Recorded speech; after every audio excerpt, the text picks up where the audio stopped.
Okay. I would like to introduce one of the Mason Toronto convener. She will be speaking with us today, and her name is Melly Titas. Palakpakan po natin ang si Melly Titas from Mason Toronto.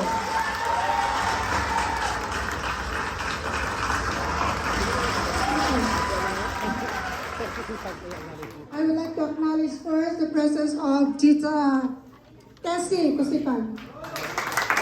She's here with us today. Thank you for coming, Tita.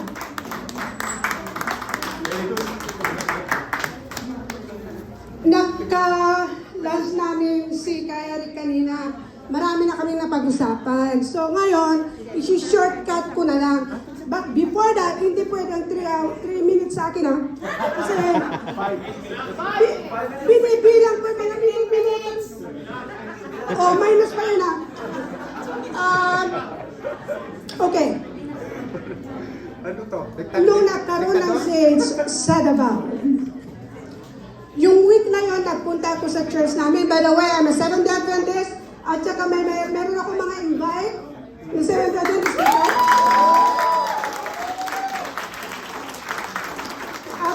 At ka Eric, gusto kang makausap mamaya yung kaibigan ko. That week na nagkaroon ng siege sa Davao, nagpunta ako sa church namin, sa mother church ko, dito sa Toronto. Nagturo si Daddy sa class ng isang kaibigan ko, napag-usapan ang nangyayari sa Pilipinas. Nakita nila yung tumbler ko na may maisog, which nandyan. Sabi nila, kasi ganito, si pastor ganito. Nasa likod, medyo nasa likod ako, nagsasalita nandun. Gumanyan ako, sabi ko, you know one thing? At ako mismo ang nagsasabi, as a Seventh-day Adventist, ang nakita ko sa inyo, I admire you guys to the core. Kasi sabi ko sa kapatiran ko, ang nakita ko sa kanila, I am a child of the King. If Pastor Apollo claimed to be the Son of God, I am a daughter of God too. Yes! I told that to one of my friends na nandito ngayon. I am a child of the King. And Pastor Apollo, if you claim to be a child of the King, we are too. So, depende kung ano yung interpretasyon mo sa sinabi niya. Ganun. Now, ang sabi ko sa kanila, kasi nahalata ko naman talaga sinusubaybayan nilang nangyayari sa Davao.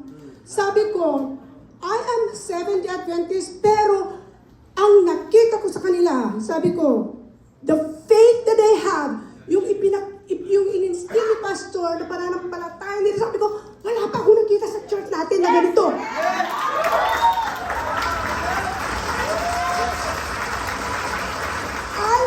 I myself struggled to get up at 2 o'clock in the morning to be on my knees. Hindi ako dapat nagsabatista ako. Dapat 3 o'clock, nandyan ako on my knees, begging the Lord for protection, for everything else.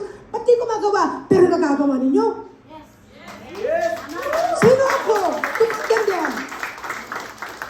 The faith that you have shown to the world is unbelievable. How I wish I have that. And sabi ko kasi sa husband ko, my husband is not a Filipino. And if you see my husband, he loved God so much. Pero sabi ko kay Daddy, you're nothing compared to the KOJC when it comes to the faith, to their faith to God. Ang sabi ko pa sa kanya, how I wish, and this is true, hindi dahil kayo ang kaharap ko, pero talaga God is my witness, sinabi ko sa husband ko, if God will give me a chance to go home in the Philippines, I would like to spend a month sa KOJ compound and be with them at 3 o'clock in the morning. Because I would like to grow in my spiritual life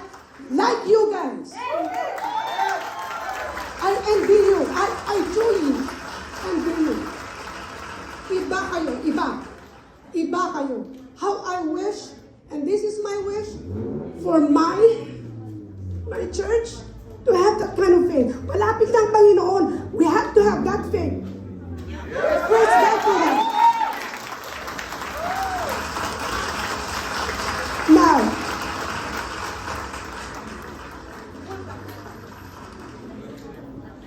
nung nag-open ang Vancouver ng Hakbang ng Maisog, pinapakiramdam ko itong si Beethoven kasi ang dami niyang mga post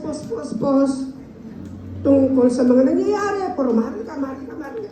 Tinawagan ko, sabi ko, ano nangyayari sa mga post mo? Ano nagagawa niyan? Bakit hindi ka mag-open ng Hakbang ng Maisog? Hindi makapagsalita. Ilocano pala ako. From Ilocos Norte.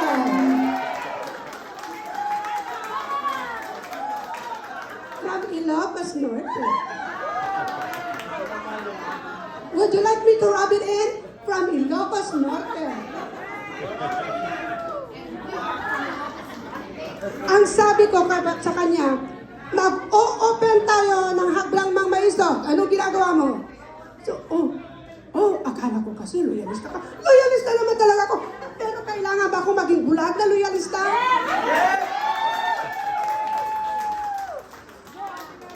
We have our ears, we have our eyes, we can see, we can hear. Right? So, sabi ko, tumawag ka sa mga kontak mo. Tatawagan ko yung kontak ko. Ang kontak ko dito, si Francis na nandito na, totoo yung sabi niya, lagi siya sa Facebook. Ay, lagi siya sa YouTube. Doon pa siya nakilala eh. Nakita ko kasi, sabi niya, one Canadian, yung name niya. Nagkasal ka dito. Sabi niya, Batterson Wilson. Sabi niya, hey, nandito ko sa Mary. Ibinigay niya yung number niya doon sa live chat. Pinuha ko naman kaagad. Sabi ko, purahin mo na yan. Hindi pala mabubura kapag live. So, nag-usap kami before that. Then, nung nag-usap na kami ni Beethoven, tinawagan ko sabi ko, Francis, mag-open tayo na Hakbang ng Maisog. O sige! Iba yan, nag-aantay na pala sila nang mag-open. Kaya ganun nabuo ang Hakbang ng Maisog dito sa Toronto. Now, I'm also representing the Filipino community in Barrie. I was their leader for 9 years. Nabayanihan Club of Cinco Canti. Pero this year, nag-retire na ako dyan. Sabi ko sa pamilya ko, I'm tired, I'm done with it.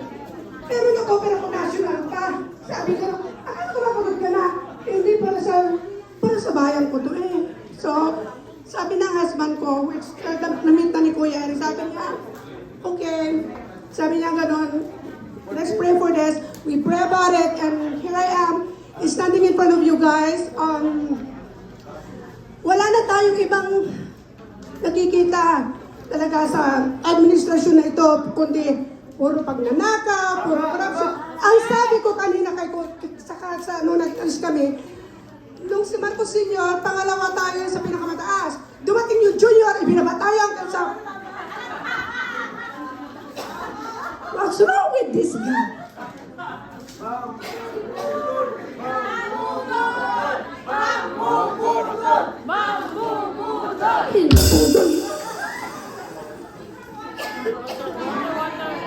Kaya ang solusyon dito.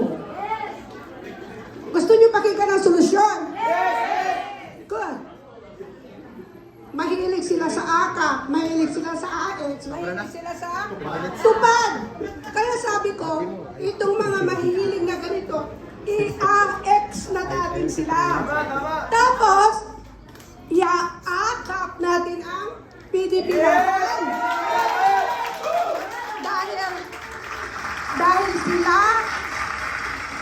Dahil sila ang tutupad sa mga pangarap din natin sa ating mahal na bansang ating sinirahan.